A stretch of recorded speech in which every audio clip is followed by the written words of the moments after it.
je hoko no mo ni nsu a omo de bedua mo kebetime export bi akọ ena Nigeria for so ehye omo de ba ye mo no omo nkra mo so omo de omo di omo de na ye be omo timi shorto no ma baga na sirim abeto ye de no de akọ support omo de no so we no me ma penfo to aba ma omo no so omo dwene hu so yes adwuma ni ho maburu adwuma no emudua 3 months wa harvest Mosomi miensa na watwa said the other matware ye no obakina yi woso de dua ntos no dua toko no udua ayefo mu ha wa beto ni nyina to wen ka ye ya na nke ho van si ho na za car kesi si ho na nka ya lodu ni nyina ko $10 na se bag bi aye se 500 Ghana enye 5000 unya 20 bucks e say 10,000 ukokra 20,000 10,000 ukokra so enti when ya dey aye say agric minister erikopo $150 million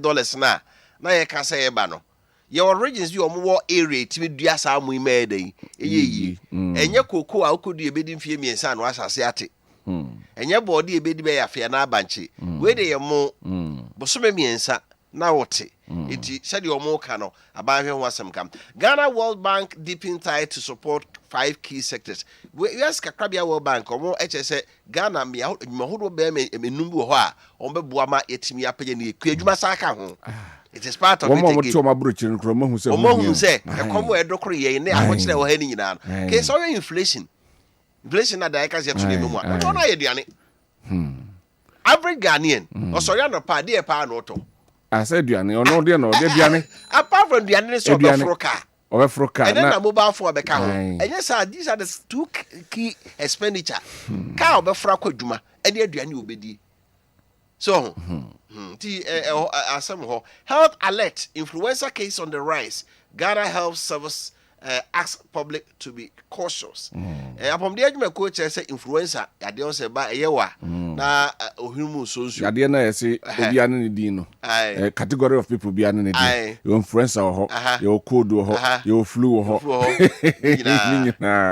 say koso Ghana party obi ahwe yenko right never the Ghanaian Times emfa entwaso e wo hanoma established Rice Development Board for active state intervention on to transform sector IFS DNA and our hunter see nya rice board see cocoa board your good board say they make no say the best sustaining no and they say you border we try price atoso say what do say ya ba befa o boy say ba befa ma ya befa ma no na wo ho no no ne ade because so ja o sa so obi anua na ade a obedua na onya atofo a ke obi anua oma anyway ti eno ewa ha afei okọ ni nchemu ho a eye Ghana Health Service for the na wa hanum say call for vigilance to curb spread we influenza outbreak the kan aka ho ensem na afei osahene eye afenyo markings enso eda minority advocates inclusion of legal binding CSR clauses in contract and also ewo hanum say we eye osahene a ono eda eye dom kumana no ewo parliament no de abetudwa say enei ono so preach say yemfa eye amra emfa CSR anase clauses mu say contract mu say betimi aboa na enyema enso etimi akoso eno ewo krata no enim afei okwase honoma men must take interest in breast cancer education to help combat disease ti yesi eba ema nufo kokrom na kwase nufo mu kokram emema mumani nko ho se beye betimi aboa na afei eye ehunimdie no se o se edema no yetimi ede ama se betimi ede akon ba se ema nko na enya but utie health personnel na omo se mema nyina nya bi member dese percentage no ewo form ti emma nso moni emra ho se betimi akọ eyenofo mu kokram over into aso yemva daily guide ko wakrata don to aso daily guide ede that the lumba mfuni aba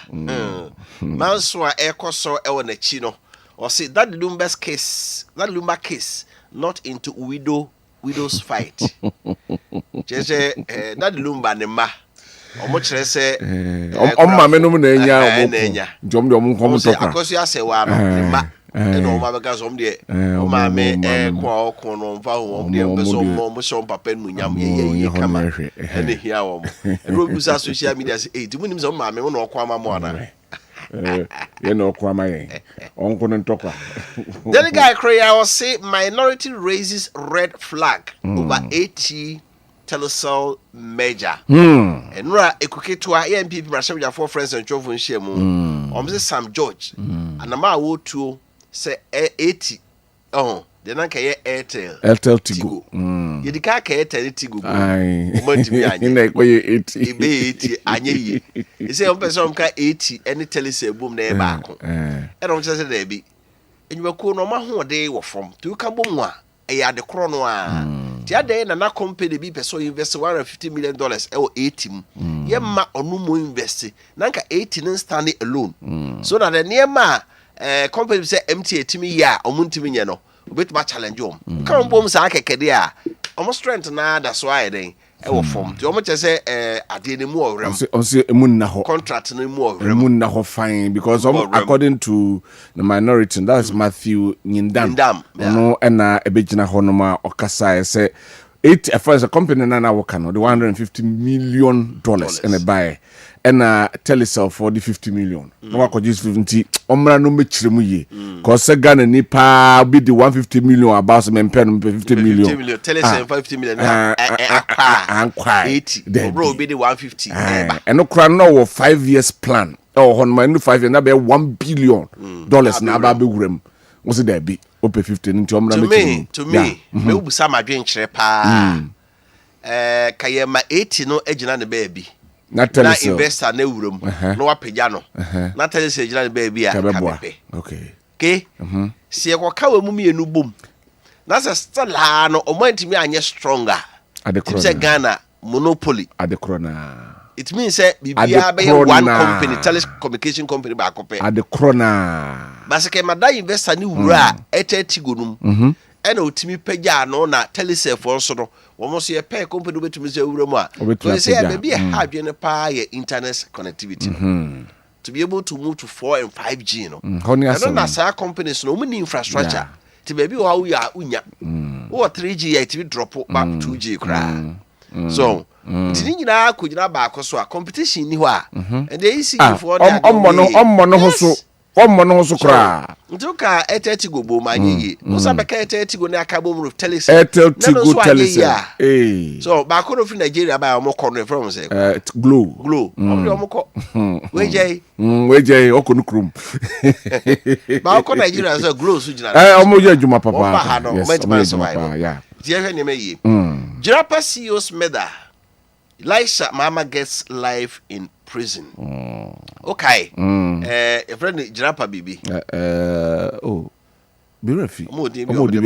Popular name be on yes. Ono na ma okrofo bi kokum ni ya but oma yade case we are contemporary. But some other cases in there contemporary. I think this last year or 2 years ago. And chess because we know and you was a winning che. And last year be about 2 years ago. But where a friend say sexy don the any so you need kuno de nchirabuase their cases are still pending intimi ni om de nwe Jirapa Dubai si no ne die we contemporary ti nura nipa nso mo transo no nyina no unanimous veto mo nyina adwa kobenkrom say Elisha Mahama udifo onko da fiase ne nkwa na you see no ye ma friend say death sentence but binu bia na ka ne ho de okay. So candidates in fierce battle. No. Ewa ha. MPP amanyoko nipa amo preso betu franka ama amanyoko no. Dr. Mahmoud Bawumia kede akompre kwa Japan. Dr. Yawosedu Chum. Dr. Brian Champon ena Kennedy Kwabena Japan. Omo nyina mfuni ewa ha. He said the entokwa no. Emu aye de. Battle lines have been drawn. He said na date here say and the 16th of October, November, December, January. Over 3 months. Yes, to crisscross the 276 constituencies. Enya juma ketwa. Enya juma kuma. Unko baako mra, unko round baako mra. Na ubutu mo say yes. Say osube discuss ube deji. Anyway. Right, near for the Chronicle and twaso ewa hanoma. Some Korea ye Kenya bia na Chronicle dia by Duchum is MPP's best hope for 2020. Why neka say Thomas Kusibuafo. Thomas Kusibuafo. Aha. Or say so probi obedi MPP enim pa usain honorable Osaye Odichumwa obua. Kusibuafo Ghana. Wa ha. Wana yakasa. Ti 2028 obetime di MPP party nanim edema konkunim die mu pa de. Eye honorable Dr. Yaw Osaye Odichum wono ena odi obedi anim wei eye Thomas Kusibuafo.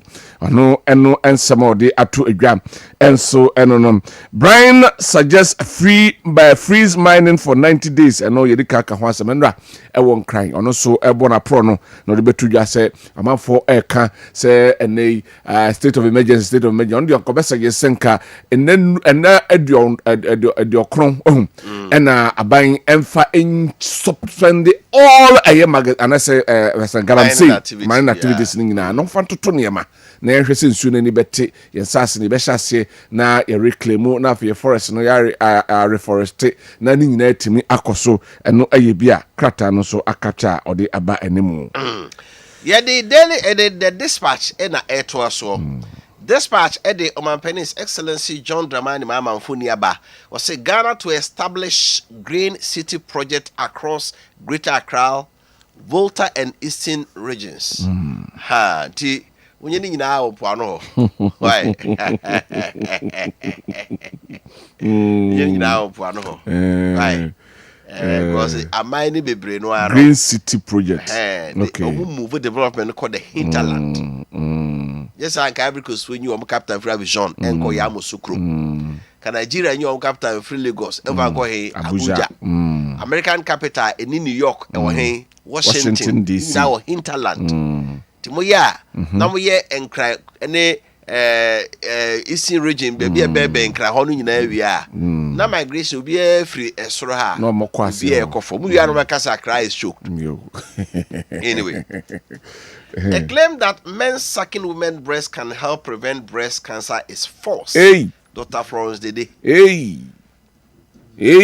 I would say breast cancer awareness. I'm focusing on men, man, no, na hey.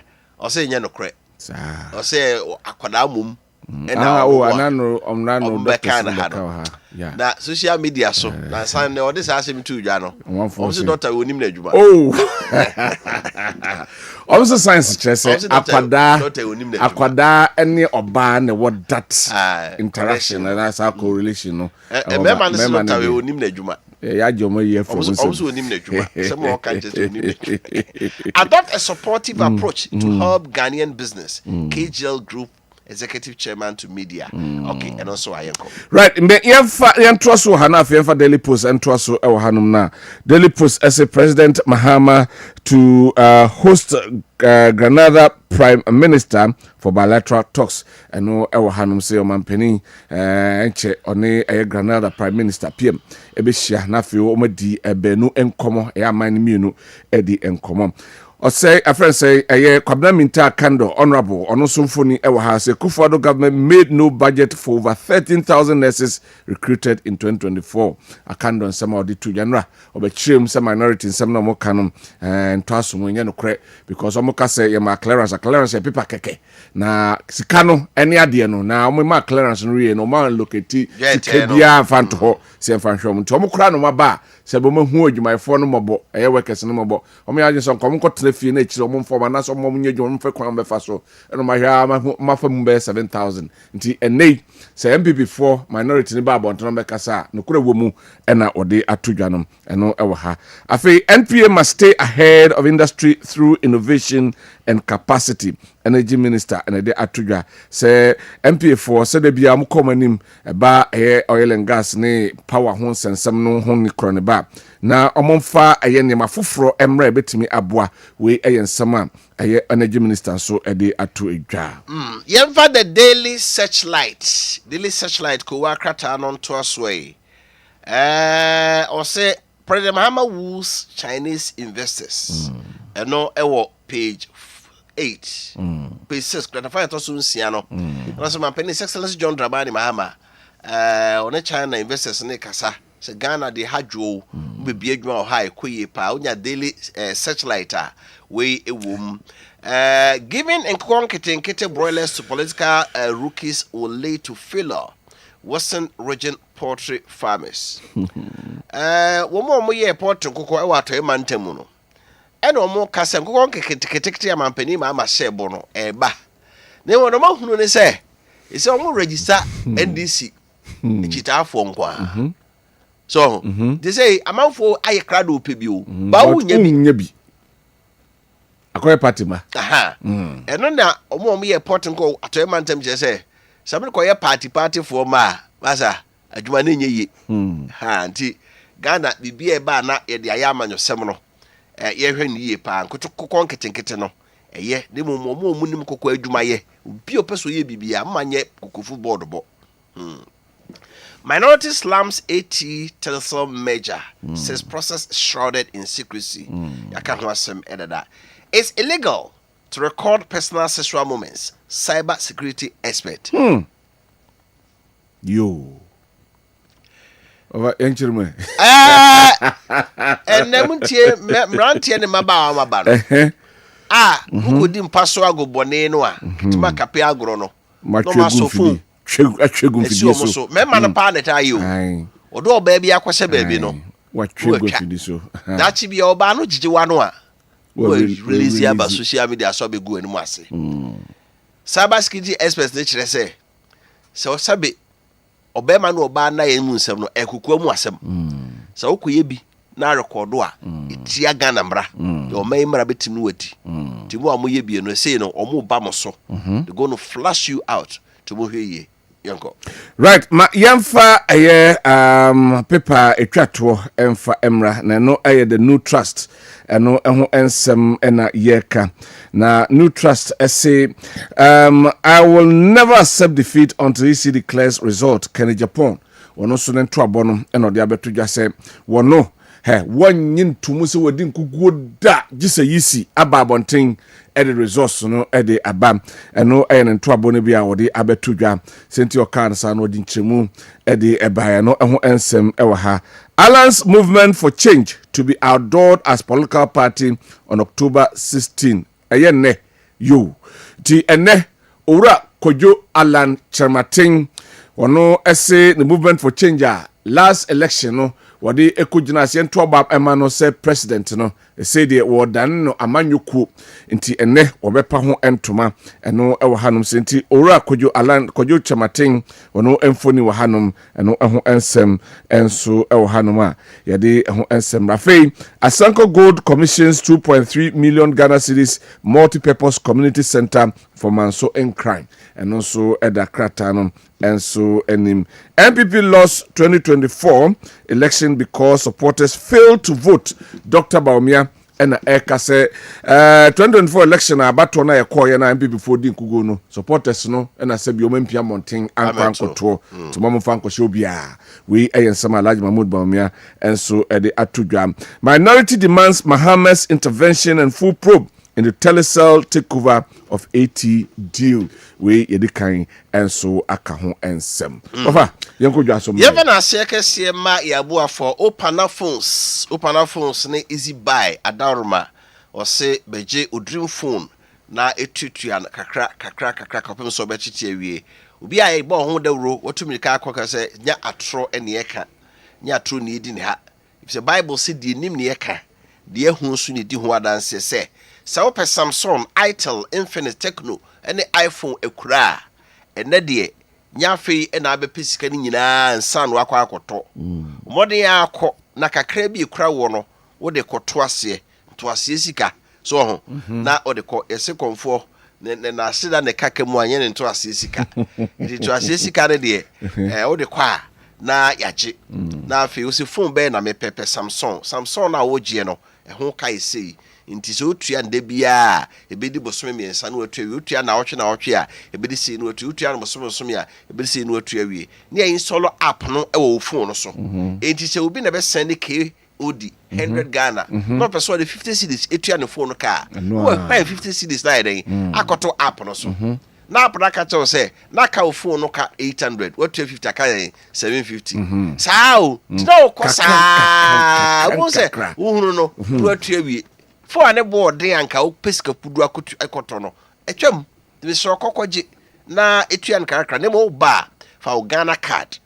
Ghana card and now only Ghana card national ID BRY who so be so kwadwo mensa asomasi obentin nie wo ye Ghana ni aye photocopy e de ato na afi the phone na mawo na also akere bra pese otua no na otwe bosome na se de bia kofim so betua awie brand new any original phones nko na open na eton kuma se open na phone shop ni mienu ni nyina wadum Prudential Banks Akrabia no kane abrosane e friend Unicorn House ase e won se bank bi wo bank ni opposite nhwe ani mu pe open na phone shop bako ho bako nso e wo edum ho a wo sa abrosane chi won se be bia Ezra FM or Ezra FM Achabaro building no Ezra FM opposite nhwe ani mu pe nso won se open na phone shop e ho so e bo ho wura mu bako bia mu a phone bia pe no bako akoje no atua ne kakra from 0248 25 55 35 0248 25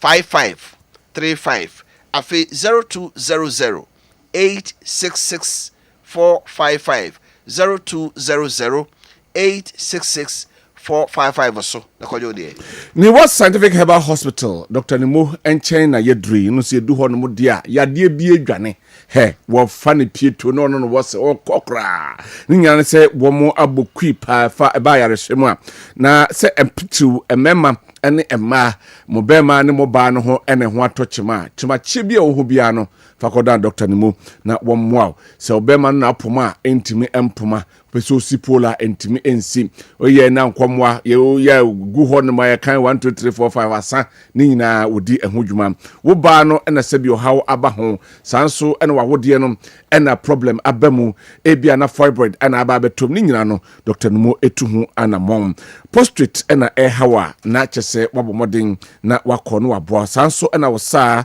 obrebo ena wakoma ena problem aba ho ni nyina odi ehu adwuma afei cancer ahodo ena tete wonum kankan ena hawo sabio infections ahodo enyina ena adokoro won te hyewa asiche yade mojamroso typhoid ulcers ahodo yemukrom yemubuye stroke no mpemu ene honam na problem aba etre ena hawo hepatitis A, B and C afi obi wo hono manche na ne refi asem wo ka asem ache na ani na ne refi no san bebusa se oyade ne yekwa akro se eyekwa ankro ni nyina no wo de bedan eye Dr. Nimo a ni nyina no omutu ho na mom na omatimi aboa ama wakom ye wo laboratory services wo ho ye wo scan service wo na afi wo machines akese a eboa me ye hwemu yie to aboase eye nhwehwemu yo bro no beka se thoroughly na yetime ho baabi ayare na hwe ehye na yetimi etu ase ana yakon ede amount eye adwuma ewo kumase ene nkran edwada ekosi memenda anopa ebo paimu anopa no so bo paimu a kopinso no siam ebebo na yebeto yapono mu kumase watonso monako junction yani adanso rural bank ne die nimhwe sanso na nkran my 7 wodi wani atrem ewo tentra kwan so no yani Janet Corner no ena ebo ho 0244 087 687 0244 087 687 and 0279 087 687 0279 087 687 Wamo ena esoya sene kani what scientific herbal hospital and afi open phones so I said the one kata no some ebremo ma menka messages no kakra na afi yenkohwe video si na yemra we eye opare suhum osi aka Brian ebeba na ono the message a Brian or say Mr. President, listen to the free ideas from the bold leader Dr. Brian Champon. God bless Dr. Brian Champon on the free ideas he has given to JDM and NDC government. MPP delegates, let's vote for Dr. Brian Champon to lead MPP so that his ideas will help us build Ghana for a better future. Greetings to Lawyer Dami Suhum, MPP Secretary, SOS, incoming Eastern Regional Youth Organizer, and Mr. Nathan Jesse Mafu, PA, to Dr. Brian Champon. All right, and that's Capito Gosu Menshia MPP can do it again because they have done it before. Let's continue to support and give Dr. Bawumia another chance to lead the party to win power come 2028, to remove Ghanaians from slavery under this current bad administration of NDC. Regards to Honorable Mavis Hawa Kumsin, incoming MPP National Women's Organizer, hopeful, and also Edian. I'm Ken Dave of Efija saying, Chairman Esedun Ketia during his thank you tour at Volta region is saying he wants to be known as a grateful chairman. General is really eyeing for the bigger throne. Chairman going on a thank you tour without entire executives and the presidential candidate. Interesting times ahead. Wano Edia Ode Abren. DJ Opaidemo Kumase Swami.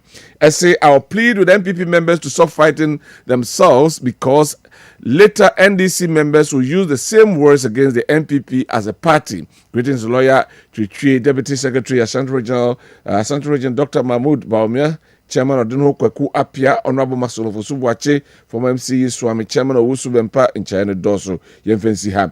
Golden Boy, Golden Boy, and Naswo Mamponting. So good morning, Kodi and Offa. We are listening to you loud and clear from Mamponting. You are doing a great job and fairness, and you are fair. Thank you. Now, John Mahama and NDC government, they are trying very hard to remove the galamseys from the forests and the water bodies. That is the main key. But to stop them from the 3 months can destroy the Ghanaian economy, as we saw from the previous government MPP. So let's believe in the NDC government for his reset Ghana agenda. Regards to Dr. Frank Amakohene, the Ashanti Regional Minister, yada say, Teacher Kujo Tepa Enyina Susu, and so Edibi Abreu. So the MPP must do the right thing to win the 2028 elections. No politician in Ghana today can challenge Dr. Bawumia's vision, and he stands taller than any candidate seeking to lead the NPP. Furthermore, we have made up our mind already. We have settled on Dr. Bawumia. He is the only candidate who can recapture power for us. Again, the MPP needs unity to be strong. A word to the wise is enough. Regards to Honorable Eric Nana Ajima Prempe MP for Hafwa North, Chairman Odenho Kweku Apia Kuka, GFK, and Mr. Usu Bempa, the Nshiaso Constituency Chairman, hopeful. Thank you very much for your message. OPK, Patriotic Voice will go so, on also EDB, Abrain, and Anopay, or say, indeed, the Abrakwa are unto the, okay. I say, indeed, the alternative is scary and empty. The NDC's John Mahama government can't get funding to support the training of new recruits of fire service. They have been asked to pay for their feeding, which was not the situation under the previous Nanado Bawumia and MPP government. And NDC gurus are destroying our land, water bodies, and food crops with galamsey, doing it with impunity. So labor unions, Catholic Bishop Conference, UTAG, pastors, chiefs, etc., should call for a strike or demonstration, and Ghanaians must resist this oppressor's rule by voting for the MPP in 2028 with Dr. Bawumia as president, because this is not the reset they promised Ghanaians. Okay, thank you very much for your message. See, thank you, KOD, for this gala advert and the gala issue. Okay, KOD, let African Union leaders know if they stop their selfish interests, their citizens will not overthrow them. Then they should get ready more for the sensible African countries whom their government misbehave will be overthrown and their union will soon collapse. Selfish African president from Prince. Okay, Prince, your message in but that is the message you brought. Cody, if Mustafa Gandhi is calling for the dismissal of all politically exposed workers, then the government must not target opposition workers because the supporters and members of their party are also politically exposed. Deborah Boating Ewe Josu Besia same. Ena Odiwe Abreng. Good morning. I'm Okain from Bantama in the Senate West District. Politics isn't about power, it is about purpose. It's the art of turning a shared vision into reality. A true leader doesn't just talk about change, they embody it. They are the ones who listen to the whispers of the people, not just the shouts of the crowd. They build bridges where there are walls and find common grounds in a landscape of division. The leader is Honorable Ken Ejapong. Let's all get connected. The rest of the messages may the Ebe Bro will be able to be for 0551 599 933. But my young kofa a year video see and free the minority one more a press conference efa the telecell and then 80 measure and no baso amosi emu enna ho fine na Honorable Matthew Nyindam wano pandai MP ojinama MPP oko communication committee our parliamentar ono ewoso ena odi ensem no etu yankotin ensem Honorable Matthew Nyindam edi etudwa no na yemra. Ultimate question is why will both the minister and telecell make public announcement about the measure and then deliberately then soon put it down? As a caucus, we wish to unequivocally object to any deal with telecell by way of merger, absorption, acquisition, or whatever term the minister seeks to place on such unholy alliance. We object on grounds that it is a scam to dispose of a national assets to fill private pockets. It is technically, operationally, and financially unconscionable. I want you to use the word very well. Unconscionable transaction. Okay? I want to take it again. It is a scheme to dispose of a national assets to fill private pockets. It is technically, operationally, and financially unconscionable transaction. We reiterate that telecell has no exclusive expertise that the staff of management of T do not possess. Telecell's promise during the acquisition of Vodafone to invest $500 million was not honored, and same fate await 80 should the government agree to any merger or alliance. Telecell has indebtedness of over $400 million. It is our reasonable belief that telecell only seeks to benefit from the over 3 million customer of 80 and only seek to solve their customer base to over 10 million without cost. We believe that return participation will position 80 to overperform telecell, and it is important and appropriate to surrender the capacity of 80, a state-owned company, to a private company by majority ownership.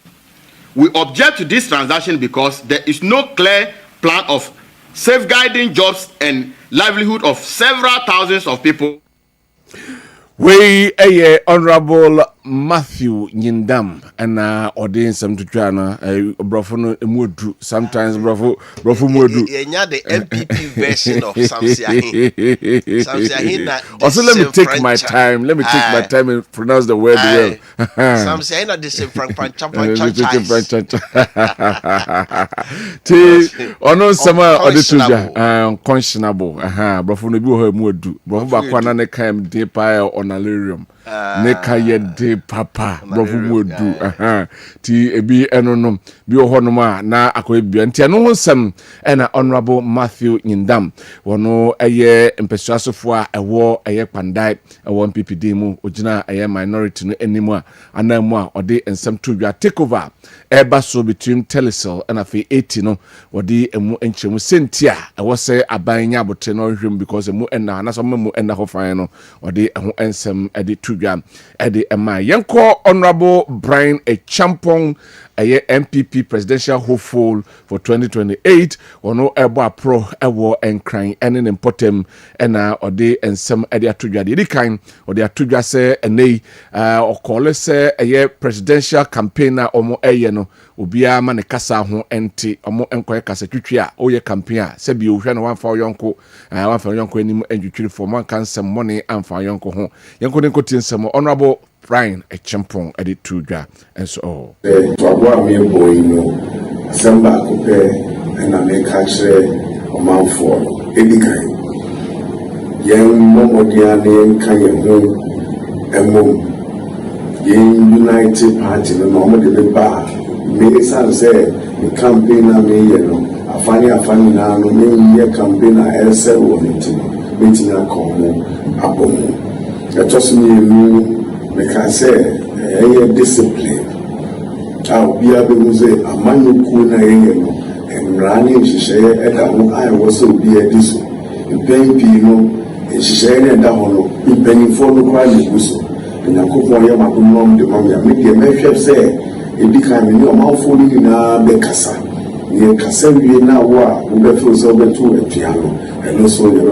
party brano eni wo edi ese party ni restore discipline ewo no mamoti asese nyakopon so ye adom ne ba ben aye ankra juma a ebitimi afa ni pabebre a omonya meaningful jobs juma sebe wa ku school anase wasian so na juma ezunya ejuma papa na waye ebe ni kisho se economy na ye ba BCC ebe ma nkofo enya ejuma papa omaye yo oguni fe no meaningful jobs no etoso you can say you focus on infrastructure incremental wunam tema na oba kowo teshi bodoma traffic. We Honorable Dr. Brian Champon ono preso betu Frankade about the New Patriotic Party and out say na probona ko e won kran no den sema hodo enso de atudwa na osan ekafasa efa aye polls o say amanfo the polls aba beba ni ama no 1% o say he ni nyina no he amanfo ne yetuetu omoka enom dom de na the real polls nyame adoma 31st of January 2026 ena ebeba so yintin sema opening editudwa 80% as soon as you 70% as soon as you suppose we na say ya amount for na kutu ya sika wo business yi mu awuni meche ha amount for timi biba say my info we go check 60% 70% ni ya kotu biba mu na we before ka ho asem tani we na me ni ho ye ya me say party for no your mobile can January 31st ye polls aye ye two year off our strategies are I was say ye go akwen we do winning elections so it is any more we ba radio so nti so ya no me na ho do na no dinka akwen we Honorable Dr. Brian Champo yanko Honorable Kennedy Akompreko Japan one also at the ensem at the atudwa mu nyina ebo apro so metu Frankade ma the New Patriotic Party ono at the atudwa say one no Kennedy Akompreko Japan ye hia akandifo a omukuku edu say ekobo megina konanim no makon at the ama party no one declare loss da anase one concede kopim say yisi ebeba bonten say ene resource no say the abani ansa no beja tuma waji atum ono so aprobo no the etudwa ene the mesro me the way I see do MPP enya dia meye bibia de tia MPP they charge me treason because of MPP they will never do anything to destroy MPP now omo eba ha nyina 1992 eba pim sabe when was say body and soul odini sika na ho den nenim die aboa MPP party eche make Kennedy Japan na me kura ni wi a na makọ akọsẹ no ana ye party ni timisremo obi obeba bia wantimi yanka adwuma ho asem na obeka Kennedy Japan onye presidential material onye say look let me tell you we need bold men we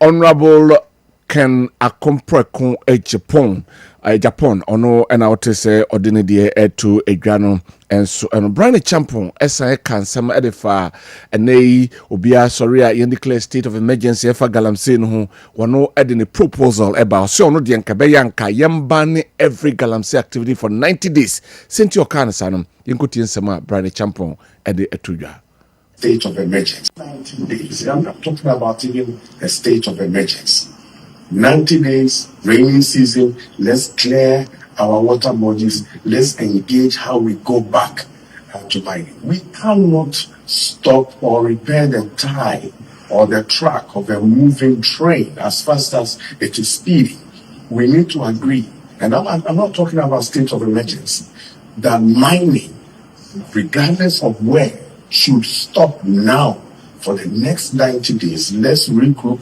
let's rethink, and see how we can launch back into responsible mining.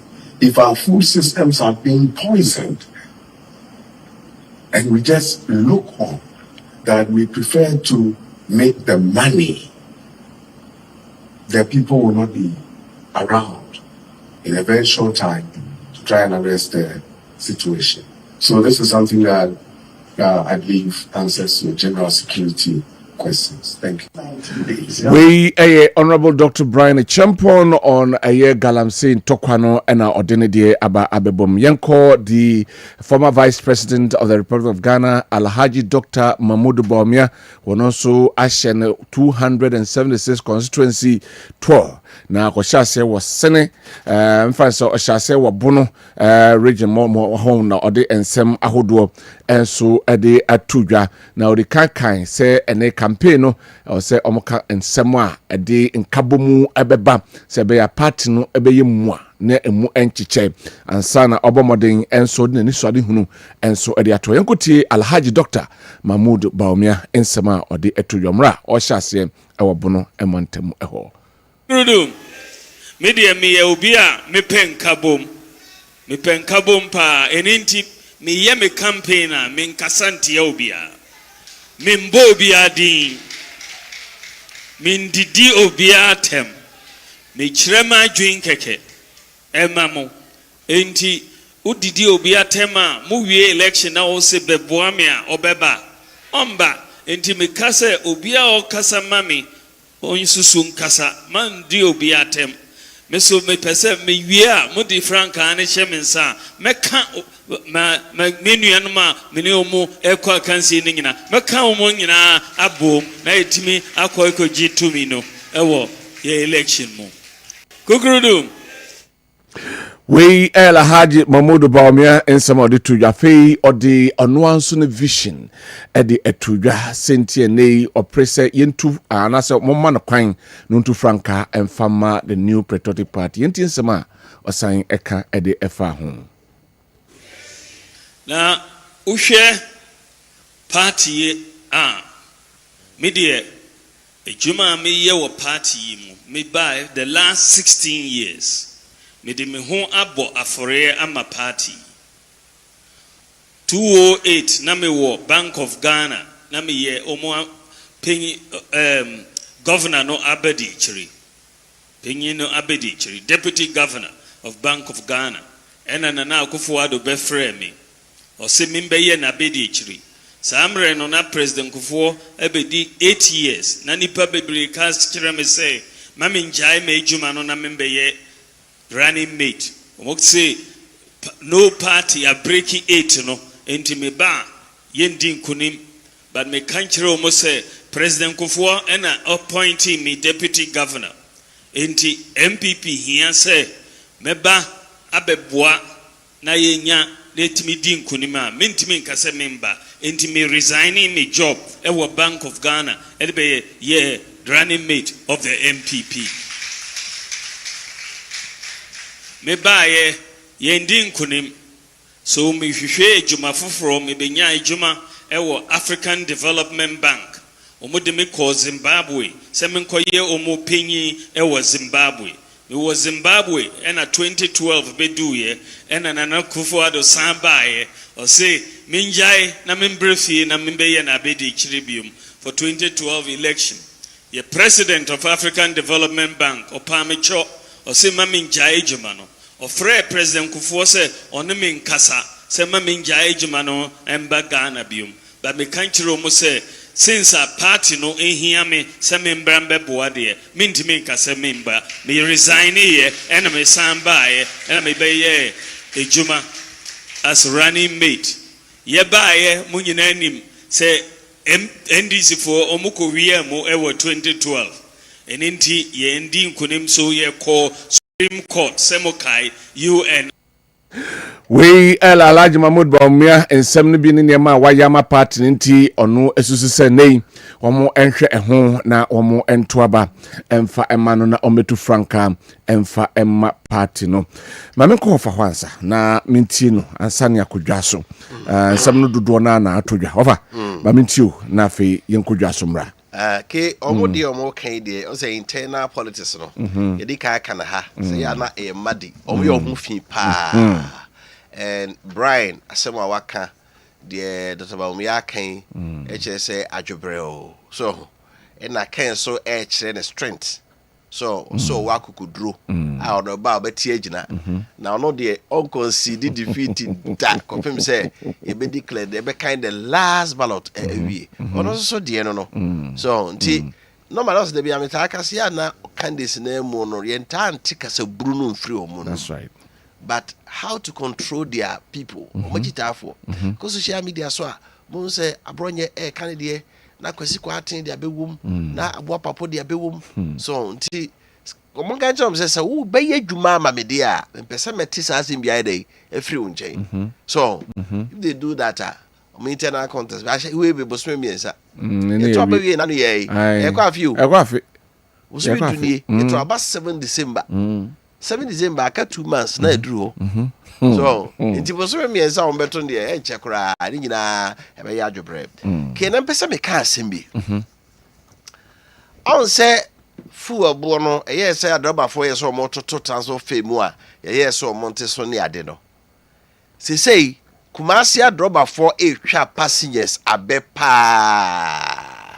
ma fanya sakwanso okay Kumasi Metropolitan Assembly and the regional minister Kinzuba one Dr. Mwakohine Samwada Monsori wake up and Niema way and my party a year unpopular ya share transport fare say ubia nye bia 4 cities from Kumasi KJT to Swami and the adrobafo for Kumasi KJT ko Swami omoje 10 Ghana cities 10 cities okay from 4 cities to 10 cities and as a mrabi enye dwuma Ghana ha 150% increment no mde aka ho posifo waka akwan so enya wonko tech rade mentwa no from Kejetia to Amakon runabout 10 cities na times omoji for me Kejetia to Amakon runabout 10 cities na sometimes omoji 10 cities Kinzuba when Dr. Franka Mwakohine one of the administrators of Kumasi and then the Ashanti region for that matter. Ghana, so be ya DNA tiambra na ubia ntimi nkandia. Then Ghana ye ko banana republic. We are in a state of anarchy. Omen penufo nim say your essential service bi ho a ye nyai said the oyen ono anye ne bo. Ye nyina etia electricity company of Ghana for timi the tariff ba say ye pay 200% increase. Ghana Water Force pay 178% increase. Public Utilities and Regulatory Commission force there be yentimi fa mamo. Almost come one generator omo power no nim ka omo bo. Yeah. It come one kwan say omo kire de omo de gie. But about the PURC ato omo no say omo hwese de omo ye no eye the writing. It omo de kwa yes yem fa mamo. Ghana your Ministry of Transport. And you want GPI to the Ghana Road Transport Coordinating Council. Say Kwemi and Sandy Shia. I know my can say petrol, diesel, engine oil, spare parts, buontino.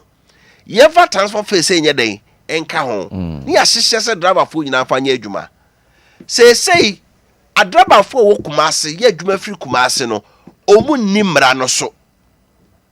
Eti regional minister and the mayor of Kumasi and MMDC amo Kumasi yina muntia se mu eye pa na munnimu a this week I receive so many messages obi asem wo kan say enti regional minister ne Kessben penifo mo wey because om say say omutu so sa atichi adreba fo no bi ye hunu ho he to me ebeya omo ne penifo nkasa ne nya district court wi Kumasi a you be this as a drop for no kwa 10 you ask dey ko na nyo enye na baby Africa ji force dey na ji me 10 Ghana cities obi enka ho asem say won te ho asem bio na no me ye program o hanom no kra no etabata adapetwa yenyaye ene asem kuma omo ekofrom betena ha okaya ai omo koye no nyasem kuma na mo mo ye union fo amo ne kasa mo kasa bi ma mo kotan se na mo kaka nyasem kuma nti emra no wo he asam no de se de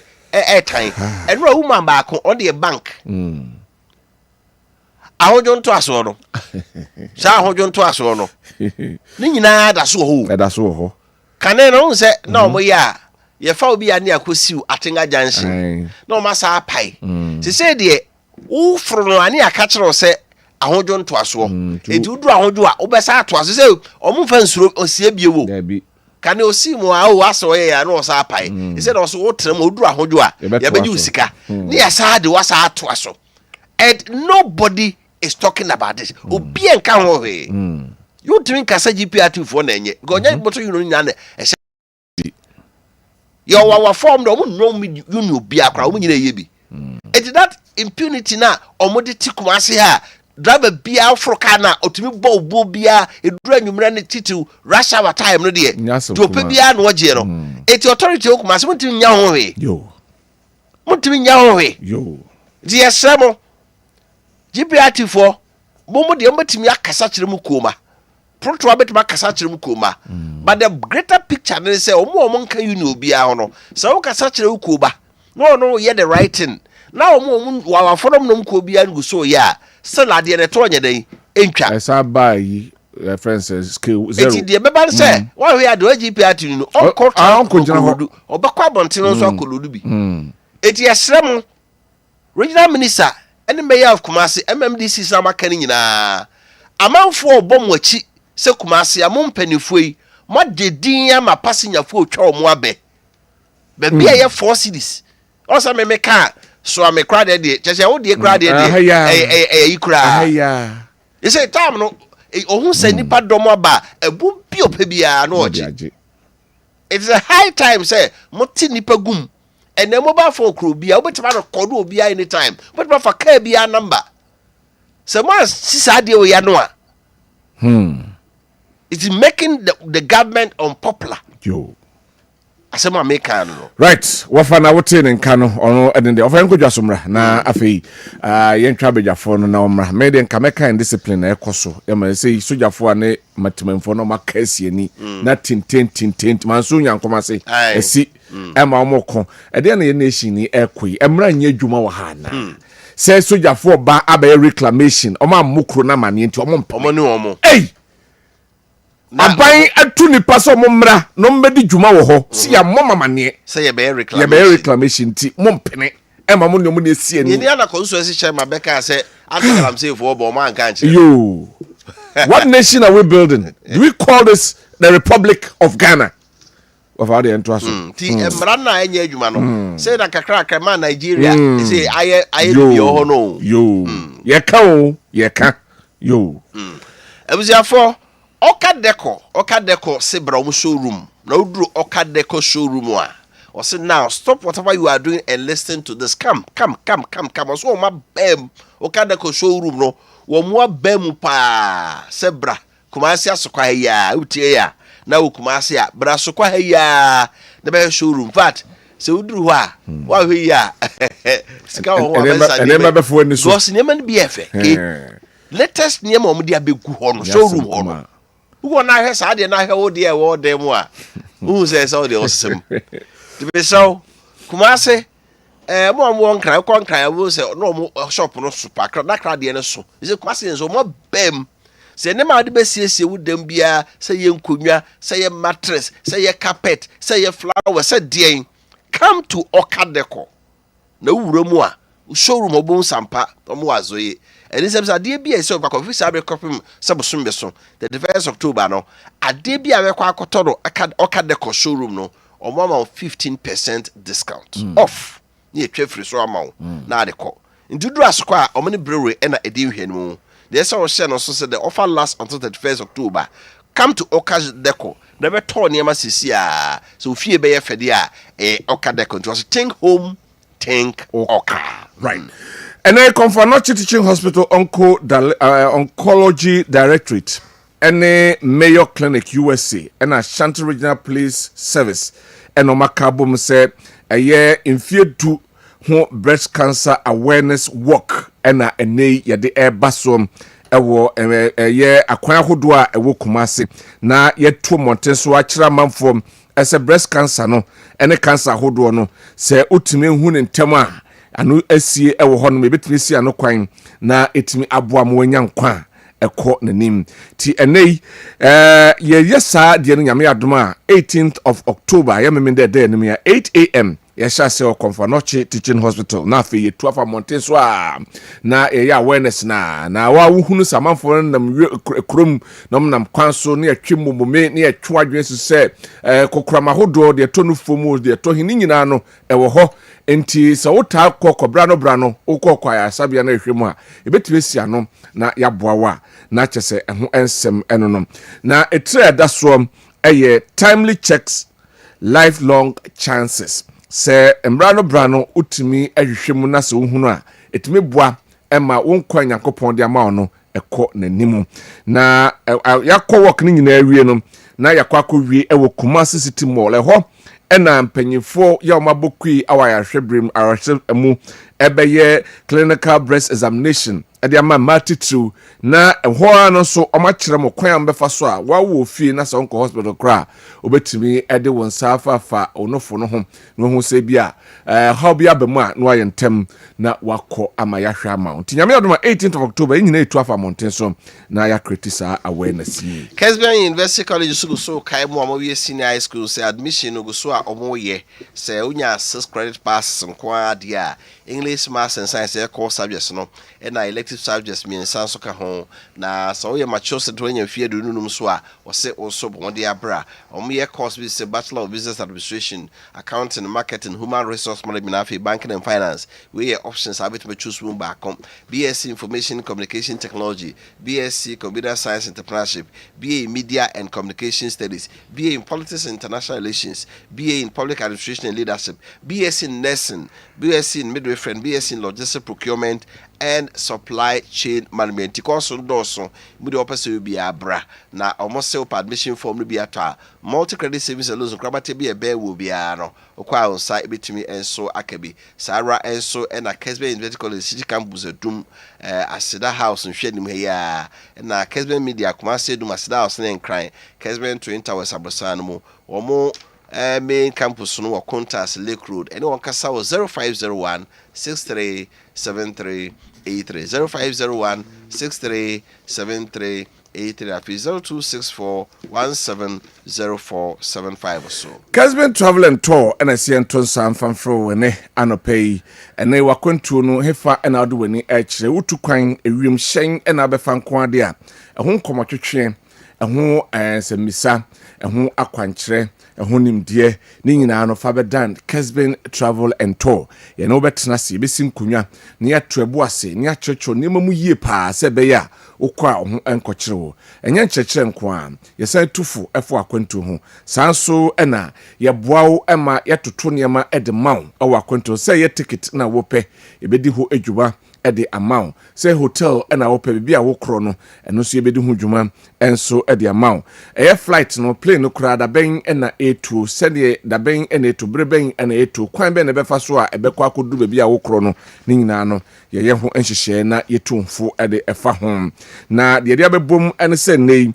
wo kotwa ticket ede akotu kwan no nanso wa hwe ska wo kotwa ticket na sebio odi ye bibia nka beboawo in fact odi ka usika no ho na odi kodi sa dwumadie no we bia akro na nka beboawo bra ebetwa ticket na ma ebe nhye ede afa odi akona kodi udwuma no oba no abedi nhye no so na bibia akotote ede amount Kessben Travel and Tour chira kwan our first floor Asida House Edum Kumase from penny 0209 434999 0209 434999 na yenyo so Afe Christianity Got Talent we can see bia about tiny of no manfo nyina amonya kradwe na ye mo franketo ano ombe Nyankopon adomache de ode ama wo mo no edi ache onwonto asa siniye ende ye ka ho nyina mo de ahye nyame anunyam Bible sese budidi o mo no mo ye bibiara o munye ni nyina hye rade anunyam jubede ebaso titrase na hwe Kessben television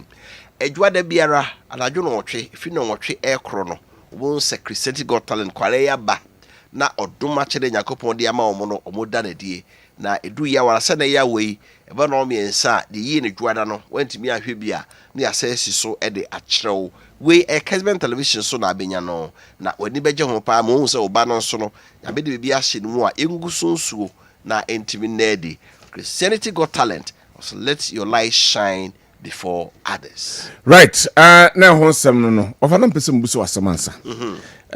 Yanhwe Mustafa Gandhi nsem ya okan say those who are politically exposed. Ewo aye abanwuma mu no. Yanhwe omo ne enyo mu mfiri mu no. Na menti your take. I say asem bia ya kana habre bi atwemu. Kana nke eto abawi a ministers. Omo ne nim so omo de a political appointment. So be the beer tema oil refinery ano. Now go through the process and a public service commission na be say we approve no a. Kesi man kwa no na adwuma. Be an term of office be 5 years we are say be renew man. Okay. Say Ghana ye to abawi a. Post be adwuma bi a oda no bia no. Automatically ya Jeffrey onsem. And on the idea ono ka ono kire say those who are politically exposed MPP abai na ma omu post no. Yenyi from. Yo mu nyina mfiri ho. Right. Na say post on year 20 a yema NDC for 15 edunum. Yema MPP foot soldiers enum. Because omoni bra bre no. Eye party mpanifo no mani abros foot soldiers in there NDC will be MP omu nyina ya come de wo mo. But she corner sa ebedu baby no Ghana enkoye. You better have two political parties. To be very honest with you, yo enyume bia say ye obi afro na do bia koto a utum se nipa no ne expertise and the acumen a obetimi dia yes adwuma no e wofom ke niam bi wa very technical area nyo bia na betimi ayo debi say bia osesnet SIC companies we all know buy ya ni assistant nipa no. Do you know how it takes to what it takes to manage people's pension? Senate. SIC. Such companies na here technical know how no. Ni a political appointee bia ni di amano. Ye ko ba ni abeka state owned enterprise o munye dey o munya mfaso. Oh, sa ni ma no kan na kante sa o. Ba say kakra de wurum. Demand the idea on all Canada. But to be very honest with you, so can you say obi a man post to be an because you're politically exposed. Of course. They say why na John Mahama a man post wa yen kase or NDC. But to be an NDC tin or the man no. Or the man based on his competence. Nim the issue no won't know. And all here mon said I be a way they win a bit my. Based on some man penny Mahama and man post to know. Ghana ni be abekase or NDC. That's right. It's a bag of cry from some ya beg maybe a yet. You got copper or be about training sounds so when is it for MPP for MPP dangerous ground. Very, very dangerous. Right. Very, very dangerous. Right. It's even the side now Canada. Then you now see a pressure a free food. What's on made them? I'm so made them. I'm so made them with tia and this in penny for say more than land cruisem. You tofu a good mammo. Yeah, from Mofa.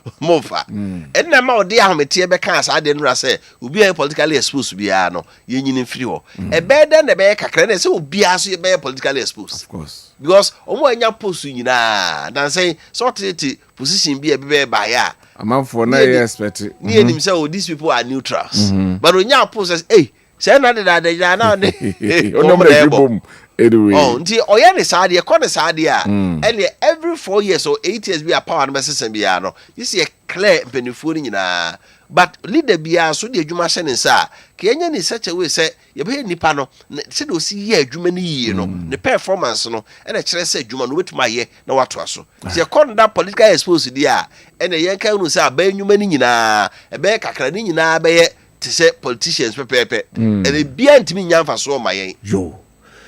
I went to the wise. It's in the north. Thank you very much. Well, if you appear not telling come, if a messages in the account and twasso and Mamona Fee, Abia Faba Transena, Yahre and Sem Lawrence Wacheke, Buche was in your Sorin Quanta, Uber Unity Oil filling station. So I can't thank the Almighty, mighty minority enough for the love expressed for the sustainability of indigenous entities like Ethel Tigo, the Communications Minister Sam George's unilateral decision to merge ATL with Telecel, which foreign investors largely own, is a breach of democratic census building for national building. According to the mighty minority, if the minister means well for the Airtel Tigo, then he must rather devise strategic means of injecting liquidity into their operations, and the merger won't solve the problems of Airtel Tigo. Ghanaians must rise against such a shoddy deal. On the other hand, the call for a 90-day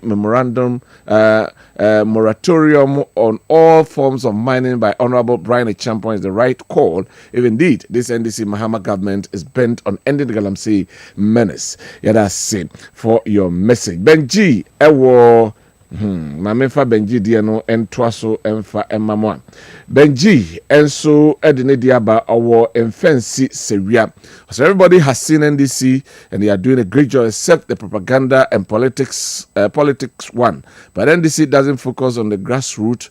Before the elections, they promised them a lot. Nowadays, you don't even see anything. Greetings to MC of Achuman, Wabieja South, Honorable Wisdom, Osei Buama. Okay, Benji, Edie, and we Asante de.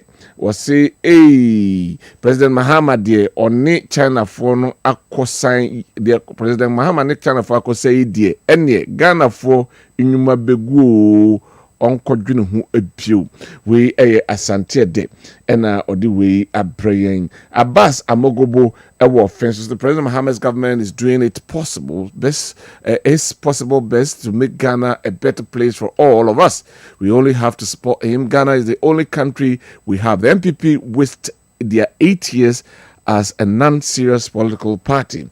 Abbas Amogobo ewo offenso ena odiwe abraying. We see a presidential candidate who refuses to concede defeat in the face of the obvious at a time when there are multiple incidents of violence across the country is a coward and a danger to our democracy. Courageous leaders act in time to save our peace.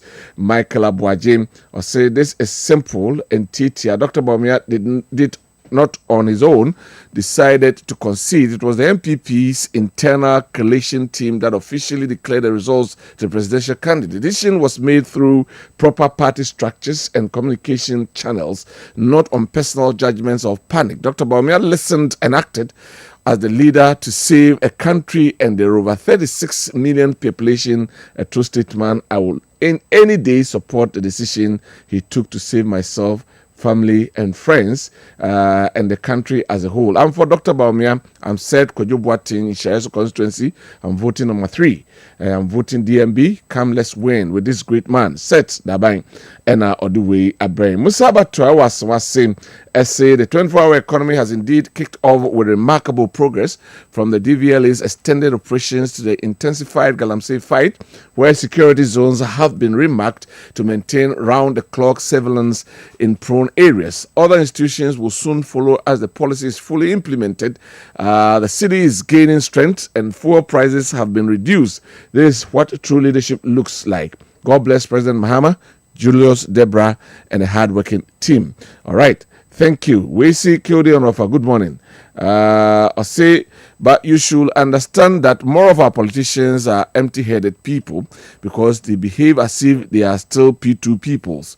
I don't know who to Nana Abuaje from Asante Achim, Shidim, and Odiwe so are praying. Well, yeah, share a name. Say Frank Otu Echampon, our lecturer, our Spiriton University, our Kasa Emma, the National Democratic Congress, Wonu EBPM Ewaha, Afei, Honorable Kennedy Kwesi Kankam, a formal MP Edema in Shayeso constituency, formal MC Edi Emma, the people of Asokore Mampong, Wanoso EBPM Enso Ewaha, na Afei Yedi and Komono, and so ha, and in summer, ye dream who any ene ye hwe se esiedu enketia general ono ebo apro from Vantem na ode ensem akwakotodwa eka kire NDC emebunu no ene mrantie no ese womo nkoswa na omo entom ho che emma party no na wo hyebo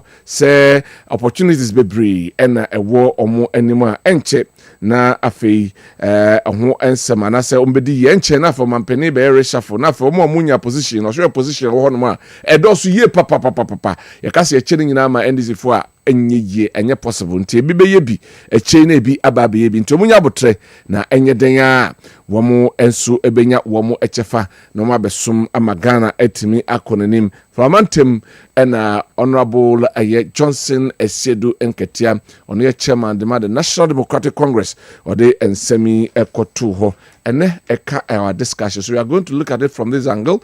When you talk about governance, are we looking at party loyalty?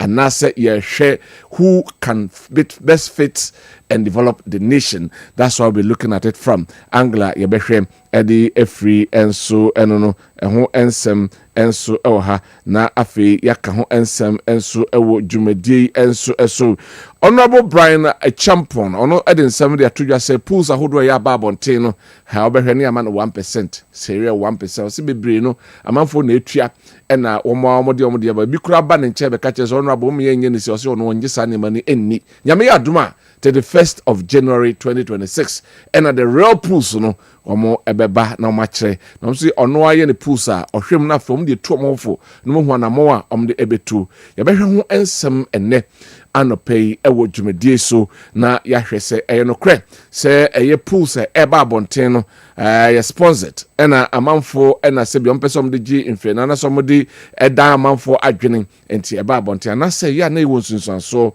ewo elections a ya eba no so eno ho ensem ewo ha and the corporate affairs of Tema Oil Refinery ababonten de abetudwa se enche aye crude oil refinery no ebehyasie na afi yasa refine bi enso ewo yemem have over a decade and at all eja adwuma eye enei ndc aban ebaye so aye ntoto ya enche before afi be kona wie ye kura no na chese oil refinery no ahyase a se dane efa ngwani ama yenya fa ngwa hodo a ebetimi aboa ama etimi akonu se eba ne saa what will be the implications positively for Ghana say mere paperwork so what should we take from it? Because a number of times have you heard say tobe yejuma ebe wi ase na akoyehwe boada na to no da so si honom na nkomaya ene yetu fango ewom ya ewo bia sebi edane fango ani ama yetimi enya petrol diesel kerosene ne nkrone bani nyina no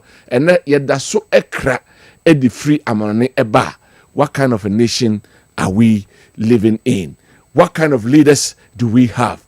Sebio your priorities and a setting right and as a saying and a team. So yeah Juma you be bo omampeni ene na banya omoteso abaso because ometumi ayadia mfie dunie yentimi enye as a nation and it will go a long way to help the nation Ghana. Ya hwesa bejafo no ebetenase na afi yewura sansem no mu eye. Ba mensamra ofo ho na memusa no to no ho nsensem no ebiu. Na memusa no ho asem na menti ono so na dwenkyira wodi ebetudwa. Over ya hwe eye corporate affairs officer ewo to nsem ya wodi abetudwa yi na ya hwe right. Ne nyina eba bisi se se obi eye abaye dwuma ontene ho nyine yie ma intime so aba obi eye abaye dwuma wontene ho nyine yie da be so say tomorrow refinery dia ya ka ache o papa but private man bi aba abisi refinery see obi a desa ye de na de da bia na yekope bosia be hyem na ebe ni sei na ebe ni sei you say to adwuma mo ya ne say confidence na kra petrol diesel ni ade ne ba no o ma beje o mo storage tank no no mo store mo fuel no di ade o mo ma mo an say o mo tua rent for the distance no it is abosia na obi kope ya ono de abesi a new refinery no Ghana buying timi nkoto bi ni emenyi as I say no ye left your friend say petrol direct near the aba near left diesel near the aba near left kerosene near the aba near left aviation fuel near the aba by refine ha Ghana for being a jumaye did kai we are buy products ni nyina o say ever so bitumen quota na ye de you know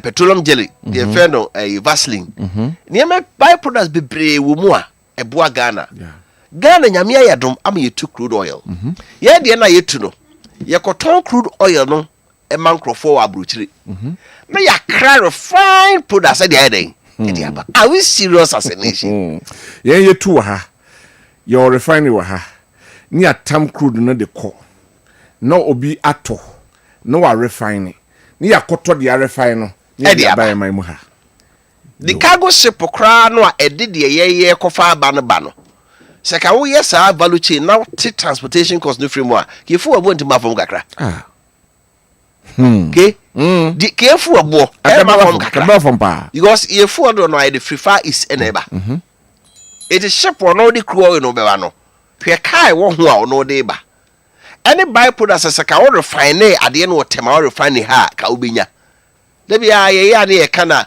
Kwabena nkomata am ne wo industries bebre ni nyina eguye kakra na aka na enguye nkra no yintimi manage but all the opa my former private man near how long it will take to transform tomorrow refinery be koya ba ni pena na meka se bibia na de akoma ayen politics no we need people who have the knowledge and the expertise omo djima nimdi o metuma den aye papa wasesa pa ye ba je from nyina ansem NDC kono MPP ba no no mi omu nyina afiri ho na o me do mkrofo ba ye tomorrow refinery anya dwumada and it's about we about so obeying revival but any maybe we have bomb a magana boka I say 24 May mon ya na omuani enko ho you say so be car kwaya you say quota no crow was my quota na o de be product no you say okra but say ka tomorrow find here adwuma you have that by product here in Ghana and they wouldn't come as ya kwai so a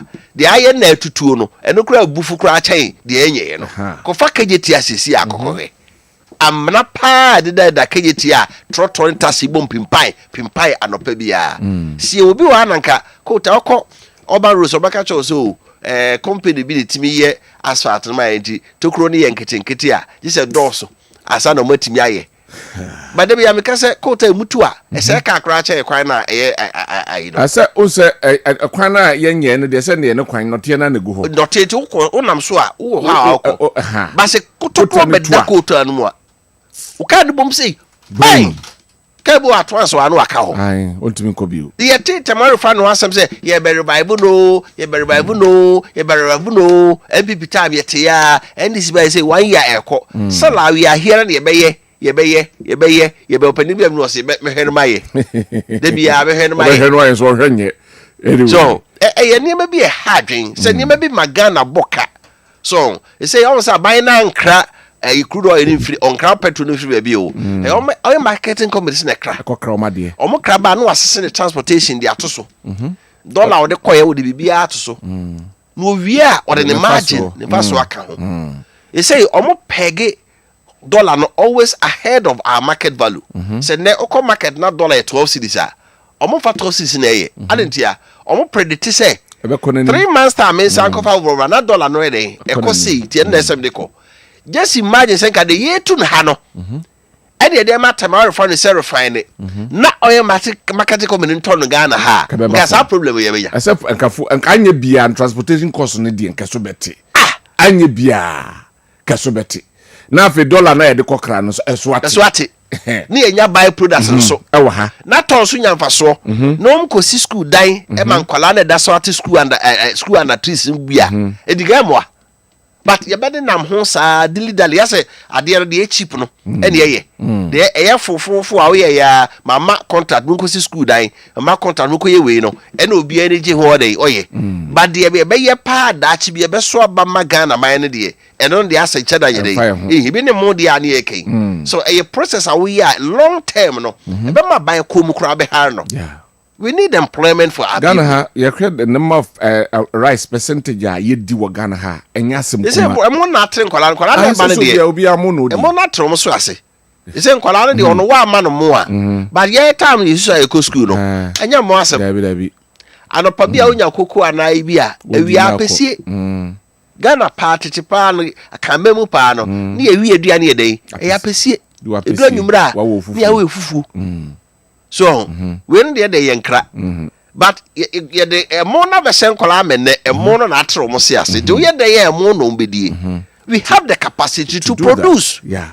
But yes, ye because so na den yakra. Aba bia ba obeka. But ye hwe say the aba we obeye. Ke temara fani de aye yi. Kasa no ye den etuo ntwa. More action. Ala create ne kan. O say Ghana ye aye natu. Kasa nko. Okay. No action. Talking kwa. De bia ye take action. Ye be kasa, ye be reba bi we, ye be pagya we, ye be ye we say. Ni nyina na ego, na dwuma no go. Ya ba ho kan so. Yeah. And ni pass wo ha ye tu omo ka o. Omo nye dwuma ye tu omo ka. Na so wo na wafa na dwuma. Sa, ye ni tu omo ka na ye rent na make no. Omo store tanks na wo ho no.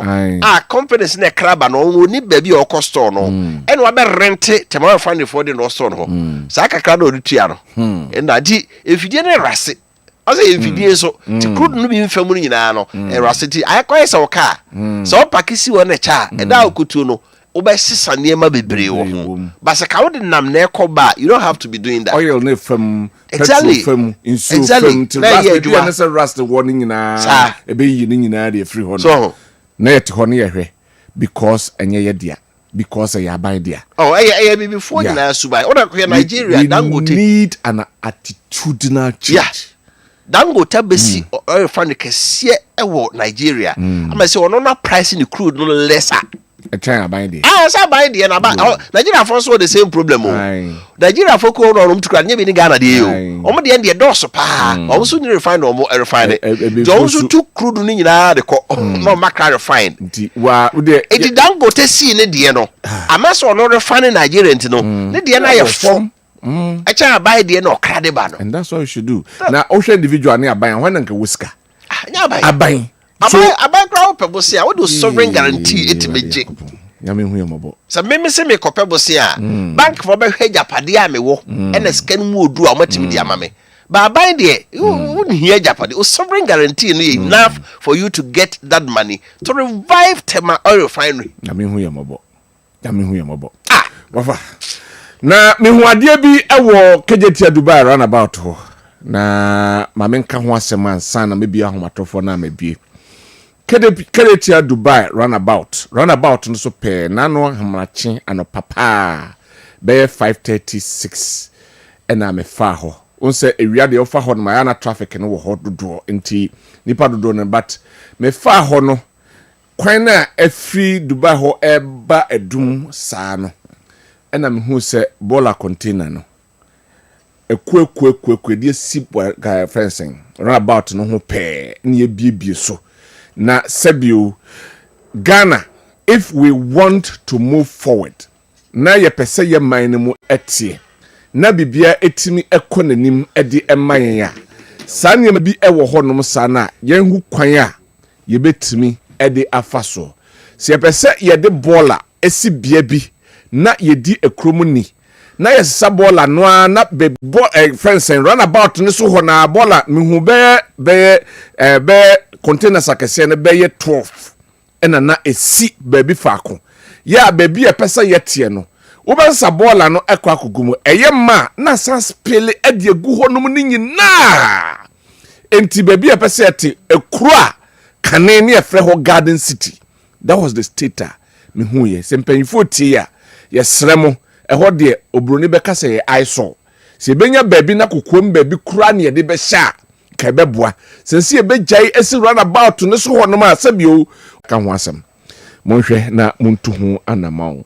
Frank Otu Echampong eye lecturer ewo Spiriton University ena osan eye kasa edema the National Democratic Congress. Frank Panti. Africa Kromo. Sao. Papa. Na woko de. Oh, boy they adu na. Edenyamiasi. Mecha na no pe. Na Edenyamiasi. for the font of time you to aso.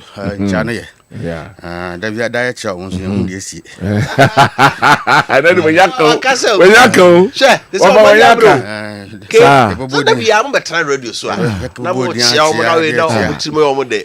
Frank Amamraho. Diet chow mo yon ho. Now said this week obi a oba bia. Malamisa ba Moro Yakubu ba ono so aba everybody ko so me dey also dey yeah we deposit bia kakra but o nyina obi esu Miraho Frank Miraho nchane ya be kasa ma oh Miraho say the one am say no order ayehu right my yes nation komotwetwe na say na yes fam free aye esedun kan samu ya okan na Johnson esedun kan kasa bunya botre na opportunities bebre e wo honum ye hwe general sam na okan no na minti views about it yeah that's when for can be say be the incorporate man afia no say be nka wonchire say wo de bebo mu na yina the political dispensation in this country ba sabi yankase positions no parties over 6 million people are to abandon man this thing, yama be appointment. That is not what we are saying. But in so ne bi buru chen bi so bi abru fa chen bi you of Wallace at a point in time in the whole of Ashanti region, Kumasi to be precise, now want to be a voice airwaves in apart from rural Wallace. So I was sacrificing my party, no. But basically, so near Yabobidin, na Uncle Wallace Tifako. Yes, I would do a penny, so at least. Kayeti stores yes we Dubai, Akraji Bako, Nankabia Toyota Corolla B, Akraji, Fedia Wakoniaba. Nanka John who said Nebraska Fason on Suasaka. But basically, on Terry, Odiao, Yanum de Jai Becase, a buy and chair, aye, when I am ranty, so I say between said a Mexica can say one on the San order. But in Penifobino, Honorable John Sekofi, former deputy chief of staff. What I say, former deputy chief of staff, the experience Papa Niwo. So, between the Abuame at Chiroma, no Sabi. You have no idea. But your son, Nanka, the ambassadors here by a grand and money being finding Kwabena, Nigeria, South Africa, and BBC or no so. Honorable say a abotre, and they are reshuffle, Beba. Yes, it's a bit and none channel. I will tell you, Jasona, who never will be a none channel and a channel. But I will cut 10 months, the sun come on quickly. Now, the idea about cry your crowns when they say, what for penny on fire? Honor. Try to say, you know, in certain months and it's too early a time to complain. But at least, Mwanka, several certain places, you know. Oh, I don't know my penny at the saying, oh, you, Nadia Nelcoso, oh, BBC, at least have it. So, but your friend now found the crown from Poo, or who's our friend crowns on from back of Musao, the anti crowd friend, which is very, pathetic. Was a pennyphone sabi almost 2 million party money because you see I didn't hunsu and I didn't want any more. Party man or more complaining none good will now at the Mawono, as one at Tiano. And it's a general casa, made a minute yard, you say opportunities in the Indian said do 1 hour. But one thing we should also look at is that belonging to me group on your way faction. Why not? On your fashion on kind, so I say he doesn't belong to our group, or only Godfather. Ajumania and Yokobus will be Godfather and Sanako Yajuman. Oh, door to door. We risk our lives because as someone met my can say, we end this in was Santimantem has a bra, yo. One way I say, oh, hi, down crown, feel a commitment to because we end this in. Oh, hi, Danke. Oh, hi, Dino. O stores crown, oh, here, you who say, in this in one here, so money on my crown. Can any talk, Ibia 300 cedis a day, one here, so better. You will lose customers as a result of being a party member. And to say, you been a year, the TV, so your radio, so now, yeah, Juma party. At least you should reward us. You should reward us. Then serve as a motivation to people almost here then. But Oba radio so another because radio stations miensa. And no unquao miensa. And one ajo. Sorry. Well, transportation. Well, be fuel, everything. You do everything by your own means. You will be on my penny crown for and catch us. We had about body crown, you will not get it. But would open my end stop communication or Ashanti region for just even a week. Then the impact and the party no. So, Tim Penny for my down, Pempe was in Pempe, we need to be at them. The year can some madam, mucho money from for some cross and to Sabi. Da. What I say, young to Sabi, Chairman, why idea, Subium, Nasabi, it is Pedifolk, I believe it is easier said than done. Can they work by New York? So what I say, New York, Monyo, Monforce, Yenyo. So you're 440 something MPs, sorry, DCs, or Ashanti, Kumasi and Ashanti region for that matter. At least, communicators, yes, saying. Nipa oma you minimum go through these problems no omo yesay this ni bia kran fa baako bo so me we dey man say kakra bia obetumi bia fa mani pa kro no at least we say was a motivation and to me to sabe na ho kira se kra na e be bibi dia ma no okay so there are several stores we kuma say party for party of the day no in a hweso obetumi ama boys ni bi what you say nipa mienu mo nye baako na mo so no de mo be ye no so at least one year crown, no support my body say, Nipa must see a man say, what I see a BBC man. Na party ni buy on also their customs, oh, party on your amount crown or ye BBC mammy. And to Chama, where there's what's used to my, but more force and yo. Mamma fashions. So we were, I see doing at your camp, we were Julius Camp, we was, yeah, you had done me a Yajuma, young faster fashions in Yajuma. It is a reward. Yes, Mokabum, near Konya Koya Jumani, the Ama party. So the rewards in a bar. I was no so come boom. What I say, no munyama we. Because, yeah, go for home TV so they think say I'm a man of influence. And to SHS placement here by if I feel Nipa see Boame, hoping say, and I think and say, we influential until we put me then abwa momo on your placement in good schools. Me pebia my more for semina na me ya de ko bi mobi so what I say enti mpani for madama e kan na yesu na ye kan ye complain no e ko the goodwill na people nipa nyama party no it is dwindling by the day enu nti no munya hu bibi so ho boys ni bi person mu ko school scholarship na mo de ma wo mo so what I say na mo so upgrade wo mo party na nya hwe ama no kra no wa na education ono so de bebo ne bra so some of these things eno na boa ema party ni gina brane the NPP ya omko opposition no eno na party ni so start ye bie no minim se party no ba power we na out of exuberance o se de anyu trimude bi no na awura mpanimfo nti de wo se wo ye a obetumi aye kora na wonye party na ko opposition awie no afi no o share obaka se o twan ye ba power de wan bie mu a mfie na anya asam ketua o enti mpanimfo madama momfa ose enyoyo ene ma mefa kwanya we so na menchia o na bo big edu o western north region hofa e cha se o koto wo region hona ja oni mpanimfo ehia ma mbusa we where do you draw the line between party people and then getting Ghanaians to work? Say Ghana for enyina so peduma. That's of course. But mo I say mo ya say yen party for serve only the party members. I don't think there's a very thick line between serving the people and then serving party faithfuls. Of course, party people don't say Ghanaians. So I say they are all Ghanaians, and for that matter, I will serve party people are indirectly you served the country or the citizenry. Then quite tilted towards where I say it doesn't party it doesn't happen. A cheap country no some people for bar MP for Nkwa MP for bar and this for Nkwa. Kwabena the woman say even MPP and this in the power is here, but there are even MPP people be on bit many baby cry ashe I did good I change ye ni ma ye di party okay. So I say and that beats that imagination I say defeats that argument say yes every party for Nkwa yes every party for Nkwa I don't know independent was say pan ye go manim so me this for apart from these communicators attend bia yet TV radio so kasama party no nipa do was saying.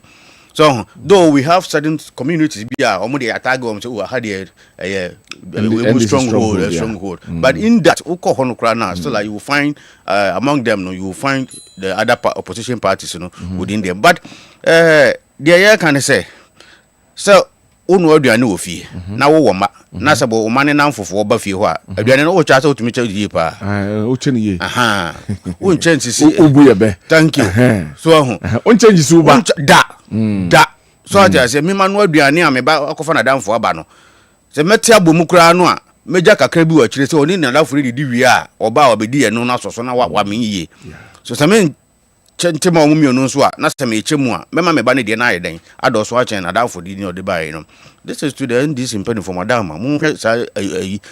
Scenario we Namunche adodode no. So Matisse say very shuffle. Of course, that is the way to go. Because in penny for me or per my own assessment, and they are not performing. I won't performing. Yes, they are not performing. But maybe Banam would didn't come before massive first and the idea of course. I think people should up their game. The authorities, the city authorities should up their game.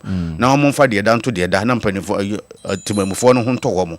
No munya setting up because and to him I said if we Kejetia air quarter can go to 10 Ghana cities.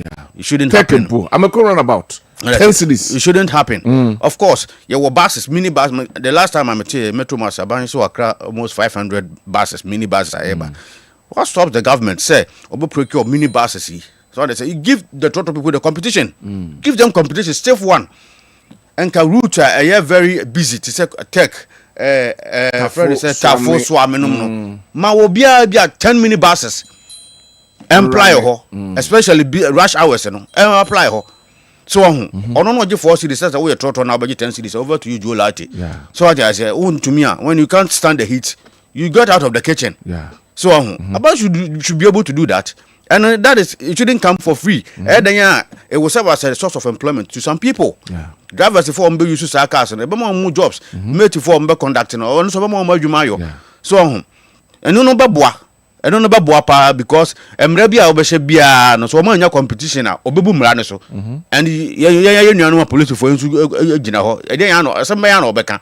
So what channel cry what dey kwa hin. So you give them a stiff competition. Mini buses or top baby about 50 or 60 for the city of Kumasi. 10 and call tech Joso Kwano, tech and Kotafo, tech and call Crow from near Nadiade, Mamponte, tech. What I say, busy hours and rush hours and no Jamogum, Munyajuma. Into all your ordinary trotters away, I've been so better charge for now. The Pacoba train, I bind dinner a best nacono. I don't know, but my because some of Kauna. So I said, these are some of the things, these are pragmatic measures. I was a binding adopted near the boss citizen, you know. So I said, because the goodwill is not easy to come by. Goodwill is not easy to come by. For that matter, see, and yes, our goodwill, Ghana for to about Miami, 56%. We should be able to hold on to it, maintain it, keep it. For a while, and son as you be Jim, your Jim. Almost Glendale in Temdodo. Very fast. Too early. Very, very fast. So I say, is it not the issue of modern trends of politics? That is not so. You are not satisfying the people, and that is the simple reason to it. You are not satisfying the people. This placement here by people are crying. It is affecting every household. So what do you do? What I say? Make things flexible. Ghana na young Ghana no fan competition baby. We are serving Ghana. We are building Ghana to serve the people. People we are not in any competition with any country. Friend is saying comfortable. Don't make people go through stress, unnecessary stress. Not all crying out loud. School na ya hold on to the school so at the end of the day. At the end of the day, school na koji entity said the be on Baba serve Ghana. So if you are holding on to the fast, oh no, you don't do this. Education minister, you don't do this. Okay. What I say, make things flexible. Let the parents have the schools they want. Provided so about your qualification. Let them have the schools they want. They are going to be trained. Said the be on Baba serve Ghana. What I say? So don't do this. And then maybe you soften your stand and yes, we are ministers, we are CEOs and all that, but we should soften our stand for some for God's sake. Now you we are there because of the people. We are there because of the people. We are ministers because of the people. So if people at the end of the day are dissatisfied, they will vote us out. And bring in another person. And we all know the heat, our opposition. And yeah, easy. We should be able to serve the people. So what I say, make the lives of the people so better, comfortable. So yenimsa Ghana hanisika ha ya imbosia boni ade pata kakra na ye wono so no ye ma nipa no hu se kakra se ne ye wo ye de boa mo ankasa.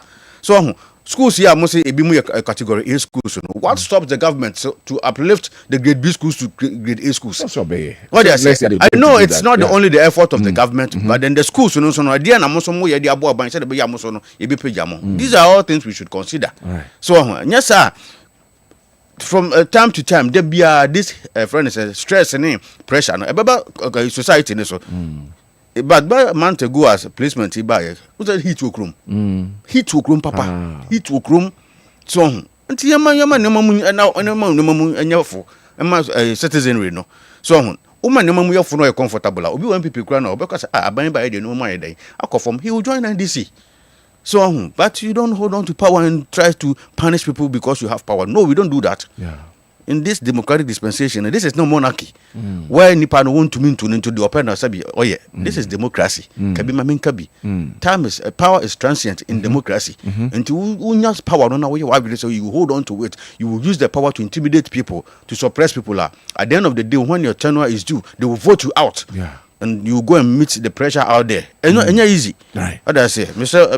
Me ba dey for next topic no ba mamen kan message we na yen to aso. We say okay. Or say I'm a prisoner. My request to President Mahama is to advocate for prisoners to full 100% prisoners. The current 70% is not helping the prisoner. Okay. My name may be okay, but the message, well, that is the message there. But Evangelist Ebel Kankambo, teacher Bondi from Asante, teacher Bonti from Asante Achimofwasi. Okay. Let's do this one. And yen twaso ewaha. We say good morning, Chamanu. You do all from Papaye Osei Kojo Krum or Western North and all the way so a brain and a pain on also Ediano. Right, you move on and they according to the corporate affairs officer of TOR was say before a fever conaway not TOR Ashasia one more sign a year a juma. For decade now, over a decade, tour any juma. Right, Maminti, you comment on that one. But that's meaning, that's a very refreshing news to hear. I think about 2-3 months ago, no more notify the country say somewhere October they are ready to start operation. And when it happens that way, a lot of benefits in a delivery mine because me no work as a fuel enough crude oil you to no Ghana has at the end of the day, you ship kwa bruche ni akonwa ya call refinery. Na refinery we are san aboka they are transported from baby no ano they abo man we mu. Ye nyina ye nte ye ho ase say crude oil ye mineral resource bia na say natural resource bia were a lot of benefits to society. By ya no wie no kra na ye yi petrol afrim ye yi diesel afrim no. Enuma ntitare ho na aka na ye sabe ye koto agu no. Eno bi no ne ye de ye chale water no rubber plastics bia no every crude oil plastics are hunu society no bia every crude oil ase ene ye de ye enti se ye obo ode na dom bi na ye wo bi wa ha sei na se ye behwe na ya refurbish to na anu aye de no na ye nya sa amfa so no age se ye san transport e defense so de kwa brochire na ya konoa ene ya san de petrol no ko ane diesel no ko e be hian no near the aba abeton amaye the akabia na broni and I say the refinery near the no offer. I think this is a very refreshing news. Mebo Uru John Dramani Mahama His Excellency Abaso say oba no ordinary see from no who say no. I dey way not only say be employ a lot of people, but at the end of the day, no, a bebe fuel so at I say fuel society it affects a lot of things in the society or in the Ghanaian community because akoni abadie nyina no ye de sabe car and a coba and cars who use predominantly fuel petrol and diesel. It is a fuel bo about for more it affect society to a large extent or to a large extent. Nti me da say tomorrow refinery CEO aya de wabo homodin wa kire sam power your mind papa and say other CEOs and as ministers nyina etu anamon ama omo sectors no aye so vibrant and efficient and can be say by now nkoman no asore agina na namo so ekọ nanim pa yi me je di say your friends lip service keke say it's operational, but we should really feel the impact. So at here was a prices of fuel eba form, particularly diesel and then petrol. I was a form. Then again gas, LPG, liquefied petroleum gas. I was no boy then eba form. The bus I know so said the medical kind. It affects every facet of our society. Eba boy in papa ema ndo mai then I call aba form because. Yeah, titi be pain. Obehu yasu abanya yewe. But at the end of the day, not the ordinary person or the average person. They don't feel the impact. So I say, if you na eating komo kaneno, aye lorry fares na dia. Say, but say no crude oil wa. Na ye petrol no at a reasonable price. I think say, trotro ni a o yusu car no. On to me charge prices exorbitantly, and as I want to charge money also. They will remain in that friend saying negotiated price. Ama timamuni so atono. And to crude oil, announce that my oil refinery. Kudos to you, Munimutu, and then my juma, much less and pampa deal. Ura John Dramani Mahama, or your born to our kind, so bad. And you may be a while, dear, you be your consona, a man of fun into my perfrano, Modi or say, Ayo, and so Ura John Dramani Mahama, I pay Miss Shall be Miss Casa Wabo Modern Wabo Juma. Tall and non crana Jumano, it is going to affect the economy positively. What I say, just as an in your gold from gold body in your process near the idea to support foreign exchange, me Gidi said. Talk to my oil refinery and no so no a baba yajuma other countries are almost nearby to Burkina Faso, Togo, Benin, no more refinery or they will come here and then refine their crude oil and my foreign what exchange. I'm very happy. Yes, announcement and I was very, very, very happy because Omano is moving towards a very positive direction, and that is all that we want as a country. Now, we be around so I would no be an Eroba to Hobiano so society no canning so be na society no enya the benefit at the baba medas minute right but me ahoma to phone me ba ho na afia be rapport 0551599933 uti obetimi abaso me be 6-7 minutes na mentumi tie bo mo comment about discussion I put up ene anopai ewo dwumadie so oba mpacho de ka ho asem na waka. Hello. Yes sir, good morning. Good morning. Na your first opening but from Christopher. About the school placement, me want to say, or say, I buy any category A, B, C, in an is free. No many in a standard. It is only a Maya near local to Buntefuma, also oko. Let's say, be a Ubinsunya 30. No more make it say, be a cut-off point, be say, from 6 to 35. We have been quite school be also do could be and also a do koto. It is Ubinya 9 yet in Kobunte Fuma, won't you complaining Casiminia 9 to us a Kamkofa category A school and I say B school. Alright. Because we have category A school senior. Those school dining the crack one. Omuna stone a one on boom anywhere. Alright. It is a make sure many in a year. Maybe I go back to be a not to make a complaint as oh. That's it. I think your point is well made. Also, to me about 0551599933. Hello.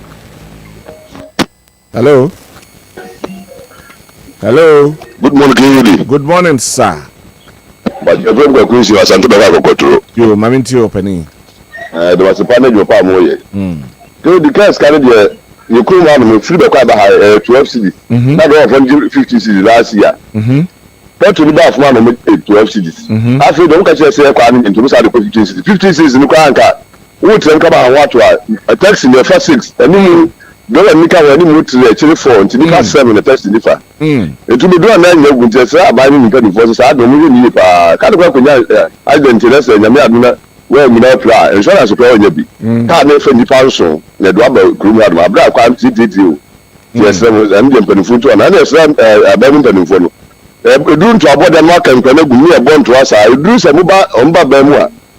What I do not come about background. I will be. Mempen for now, nature you manifest. Said the penny to our okay. MPP and DC for. So I did a common penny for the past. So now we need a bedroom. You book a campaign. Or man, no man back a campaign. You do a go. A police are not Luigi be a Biano. Yeah, no man, the Abomo wow. Just had the most same through it. You have one more minute to go. Yeah, the must make your palm away. Yeah, say also Odia Odebeboy, and no. Also, bet me Abaso, na Yedi and Como. Now, also watch what you hello. Hello. Yes, sir. Good morning. We've been entertaining. You've been in to you. Oh, too bad. We've been entertaining. Now, so now can try say Honorable Kennedy can come. Because can come back and so be been to intimate mamma cancer. Right. Hello. Good morning. If I just first opening. As I did the next thing. As I did the Maminti way. If I do, one country or two a champion say, gets Reno. And this food soldiers no in your Mamoyan. And yet, agenti na ɛsɛ ɔman a yɛnyinaa na yɛtim no mo de mo pre mo kwa mo de na yɛ ne yɛaka na yɛ nyɛ party for no so yɛn soso no aban no ɔnyɛ yɛ de so enti ɔmo yɛ na food soldiers mo gya yɛ hɔ yɛ ɔgye den no ɔmo de ɔmo nyɛ Ghana for ana yɛ ne Ghana for na yɛaka no yɛ de yɛnka ɔman no ho ana I see de sro ɔmo saa nyoma no ɔmo nya ma president ɔmo ɔman no na ɔman no sɛ ba sɛ obu no obu ese yɛ nyinaa sɛ de MPP for ba the free education by you be adian. Omunya sa no munya say be have president ana full soldiers no mo ye hwan na yes we account ye hwan. Yes rom so munya ma that's asante de eno no ba say Frank Kasa no o jinchiremu e bae ti remember the last opportunity na watchemu hello yes sir star Kewdi every tiwana Atoland service need. Mamencha doctor, Monamencha Starita. Also amazing retired enterprise. Go in Bajo. Sabapana way Wallace. Minim baby or was to see. Oh, Hayade, or Kumasi here. Because Bafamitin and Ganche. Tinagache, Papa, and Robera. Or one or more bondis in the will never pay account. Tis here, Papa Bobudina, Managine. And so about me trim. But go the case car seminal. Your best regional minister or Renonka. And I suggest another back on a day man. A good idea because you're Metro Mass. Metro Mass, no. And yes, be free aqua tamale. And yes, be free aqua in Kwabet. Yin Jebiwo, you cronum. Now you will be a quaha. Nanso, my wood share back who was in the pogum. If you have someone and book room council. Yaman and Norson. See, a man a doswa. Who drive in our engineer say. O charge bobia any reasonable. I think this Metro Mass buses in Umwa. Ebeboa, ama and go for one because Kewdi. It drew baby no drew baby or mom teacher, no not lie, son or parents use it. And Nutidana go for your say, and now behind that or Bantama, a Hanamo, a behind or more charge a bobia. Never say, Omunja Gumananko for a special Christmas sober. I'm sure I come like a baby will be a Patomichano. Man became a last one. Na fi member rap our hanum say. Also bet me aba. Me pick last call. Na memra Frank Otu Echampo na meneno enwie. Frank, my member hoy na enwie. Minute man pick last one member. Hello. Hello. Yes sir. Good morning. Morning sir. Baje first opening. Afia. Afia can call. Mamintio penny. And so can call you a far. I they say Master Bontin, so I said the whole time and from our oil company. Now, a more of my penny, my bigger for me, or my gun and penny, now I didn't say any fear, no my penny acting. Now, in from Pibon 30, many you know, I hope if you go customer, a tapa. Yeah, papa come kuma esi the family isi wa and so be tie bi bia wa ha and so e me ya fe amana say e bia ba na say ya din e na enye na me twaso a ahudie ahotie no a ye kan wasam no die e amasa da fo amamu amabonten a obuo no enya adwuma enne otena se kan o ma Ghana no so wan tie nipa no any edition na Kennedy Ekano. One ten any edition on to the Okano on fat. And I feel so. Top drivers so I do a million commander. See na kata and who do so. I won't fat here, no human or my penny, but now I can't have bando. You say now what is a new namra, the band, the baby prayer. But thank you very much, Frank. I feel moment too. Finally, then I can. Welcome. No, they're not calling it. I'm only concerned about the grassroots and I say food soldiers, and that is not what I said. We say the goodwill now Ghana for them 56%. You know, it is dwindling, and the earlier we address that issue, the better will be for us. Yeah, Kwabena be fast way bad address. You make people's life better, comfortable in the society. Right. I'm not only speaking for the grassroots and I say food soldiers, but rather the entire nation and our citizenry of Ghana.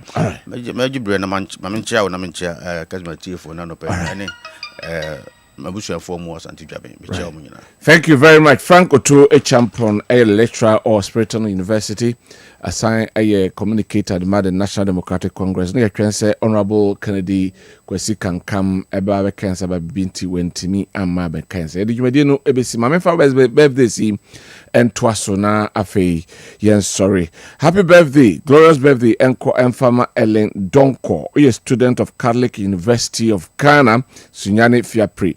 We free wadan for friends Barbara Nyakwa obi bieni ho si enkancho say happy birthday Nyankopon sha wati na oma wenim ente na adoye eni yedie eni wenim de ete enonom. Happy birthday enkoma Nana Osei Kranting, marketing officer our Multi Credit Savings and Loans Unlimited. Nana ene wa woda ti sedi Nyankopon abo ho ban ma ene abeto we omo ho kwaban na ena ka wenim no nso enye nhira enye nkoso enye ahoden nya pomden sika emfa emmawo. Happy enkoma Joyce Pepra Doma Hinkru ose ye we show se obenya kwatenten na yedi abem na afi wenye Nyankopon anim adom we efri Kwabena ye boa ho no se enkancho se Mame Joyce Pepra Doma Hinkru nyame enhira ebi enkonfama Erica Amwakonwa Aboaje our Consolidated Bank Ghana Edum branch. Erica we efri Prince appear ho marketing manager as the insurance broker see enkancho say happy birthday said ye wenim yesterday no ten wenim sa na enko na yenhira ema afoforo. Happy birthday enko enfama my son Benjamin Yankopon enhira no mo ama afia abeto mfie so yi onfa enhira ebroso emfa emmawo we through papa Desmond Tutu Desmond Tutu say we show happy birthday. Sanso and a happy birthday enko emfa emma eye Auntie Becky or USA we free uba Nana Equia Auntie Becky ne wodu awoda nekua sinhira abroso na enye wodia ene. Happy birthday enko fama Apam Esther or manso we free unua Mambala eho osien kanche Apam say Nyankopon insha no ntenanim emma ebi enko fama wo sorts Sadat Amawuga, Vice President for the Royals, and Sadat Amawuga, Vice President of Royals. Nasian Kancha was sort say ene udu awudei nyami enshao. Happy birthday, El Confirmer Yusuf Abdul. Also may Almighty Allah bless you from your parents Mariama Hamza and Chairman Guda. So we love you so much. Na eno ensem enonom. Birthday El Confirmer daughter Janice Abba Akun Christnell Owusu Ansa. The joy and happiness you bring to our family is unmatched. I'm beyond blessed that you are my daughter. Wishing you a wonderful birthday and many more to come. You are truly an angel on earth. God sent you to bless us with your love, and for that I am tremendously blessed. May God continue to keep you happy and healthy from your dad Nelson and your mom, then an entire family. Saying wish you happy birthday. Sanso and a happy birthday come up here Kubi Jamra. I say may you be surrounded by an overwhelming amount of love and all the things that make you smile. There's no greater love than the love I have for you. May God bless you with all the desires of your heart today. My prayer is that you remain the kind-hearted person you have always been. Wish you nothing but the best today and always from your dad, Okorunku Jamra. Nosian wish you happy birthday. Samson, happy birthday in comma. Ni Noy Thompson Solomon, CEO of NNTS Consult, Ashonman Estate, Accra.